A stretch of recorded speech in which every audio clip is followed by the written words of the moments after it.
اللہم صلی علی محمد و آل محمد۔ واقعہ کربلا کو ایک لمحے کے لیے فرقہ وارانہ تناظر سے ہٹ کے دیکھا جائے تو دنیا میں ایسی نظریاتی مثال تلاش کرنا ممکن نہیں جب ہزاروں کی فوج کے سامنے 72 سفارہ ہوئے اور لڑتے ہوئے موت کو گلے لگایا۔ ایسے بچے تاریخ میں نظر ہی نہیں آتے جن کو پتہ تھا کہ ہمارا خون ہمارے رب، ہمارے نبی صلی اللہ علیہ وآلہ وسلم اور ہمارے دین کی امانت ہے۔ ایسی خواتین کی مثال نہیں ملتی جو اپنے جوان بچوں کو ہاتھوں سے تیار کر کے میدان جنگ میں بھیج رہی تھی۔ واقعہ کربلا کا معجزہ دیکھیے کہ آج تک ایسا انسانی معاشرہ وجود میں آ گیا جن کو شیعہ کہا جاتا ہے۔ عجیب لوگ جن کا کلچر ہی الگ ہے۔ ذرا مذہبی اور فرقہ وارانہ زاویے سے ہٹ کر بطور کلچر مطالعہ کیجیے۔ عجیب قوم ہے نا؟ اس کائنات میں یہ ایک عجیب قوم ہے، بلکہ بہت ہی عجیب قوم ہے۔ عالمی انسانیت میں لوگ پیسہ اکٹھا کرتے ہیں خوشی کے لیے کہ ان کے بچوں کی شادیاں ہوں گی، وہ جشن منائیں، وہ اپنی خوشیوں کے لیے پیسے جمع کرتے ہیں۔ لیکن صدیوں سے جبر سہتی یہ مظلوم قوم پیسہ اکٹھا کرتی ہے زہرا سلام اللہ علیہا اور بطول سلام اللہ علیہا کے لخت جگر امام حسین علیہ السلام کو رونے کے لیے، ان کی مجلسیں گھر میں سجانے کے لیے، ان کے غم میں لنگر و نیاز کرنے کے لیے۔ کمیٹیاں ڈال کر خواتین روپیہ جمع کرتی ہیں تاکہ محرم میں حسین کے رونے والوں کو کھانا کھلا سکیں۔ ان کے بچے بہت عجیب ہوتے ہیں۔ محرم شروع ہوتا ہے، کالے کپڑے پہنتے ہیں، سبیلیں لگاتے ہیں، سروں پر مظلوم امام حسین کی پٹیاں لگواتے ہیں، پٹیاں سروں پر، چادریں لیے مولا حسین کی پاک بہنوں اور بیٹیوں کو رونے کے لیے امام بارگاہ جاتی ہیں۔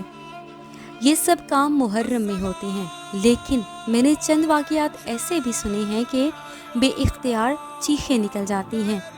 اولاد کے رشتے کریں تو امام ضامن باندھتے ہیں، بیٹوں کا صحرا باندھتے ہیں تو اکبر کی جوانی پڑھتے ہیں، مہندی لگاتے ہیں تو قاسم کی شہادت پڑھتے ہیں، سخی عباس کا علم لگا کر خود کو محفوظ سمجھتے ہیں، گھر کو گھر کہتے ہیں، بچوں کو ماں بابا کہنے سے پہلے یا علی سکھاتے ہیں۔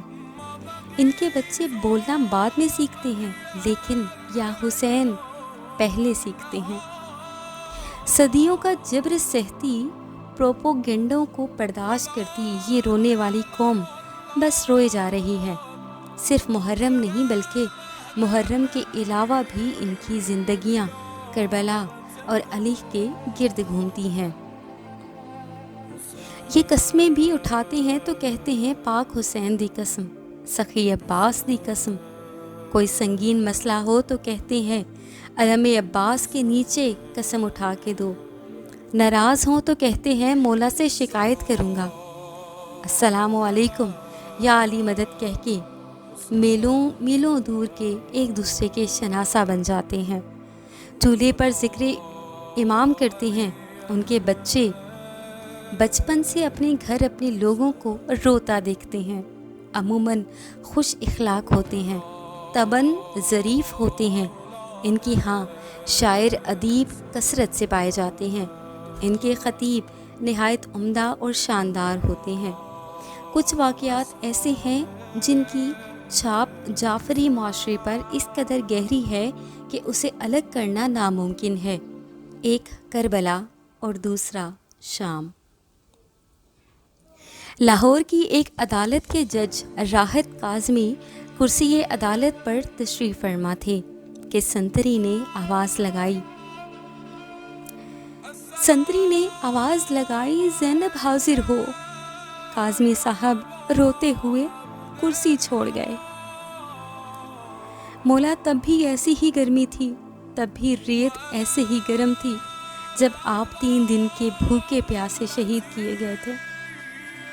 ملتان میں ایک شاہ صاحب ہوتے تھے جو مجلس اعضاء میں دھاڑے مار مار کے روتے تھے. ان کا نام پیر دھاڑا شاہ رکھ دیا گیا. کہتے ہیں یہ بزرگ بازار سے گزر رہے تھے کہ ان کے کانوں میں آواز آئی، زینب جلدی کر، شام تھیوڑ ڈالی ہے، زینب جلدی کرو، شام ہونے والی ہے. یہ بزرگ دھاڑے مار مار کے رونے لگے. لوگوں نے وجہ پوچھی تو کہتے، ان مستورات سے کہو یا یہ نام تبدیل کر لیں یا زینب کو بازار نہ آنے دیا جائے. ہم 1400 سال سے یہی تو رو رہے ہیں کہ کجا زینب سے کجا شام. یہ واقعی عجیب لوگ ہیں. اپنے جوانوں کی موت پر کہتے ہیں، مولا تیرے اکبر دے وڈے ارمان. بھائیوں کی موت پر کہتے ہیں، تیرے غازی دے وڈے ارمان.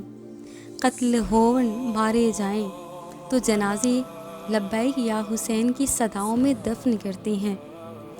مردے کا کاندھا ہلا کے کہہ رہے ہوتے ہیں، سن اور سمجھ. جب فرشتے سوال کریں تو کہنا، اللہ میرا رب ہے، محمد صلی اللہ علیہ وآلہ وسلم رسول ہے، اور قرآن کتاب ہے، اور علی سے مہدی تک میرے پیشوا رہبر ائمہ کرام ہیں. عجیب لوگ ہیں یہ. اللہم صلی علی محمد وآل محمد. اللہم صلی علی محمد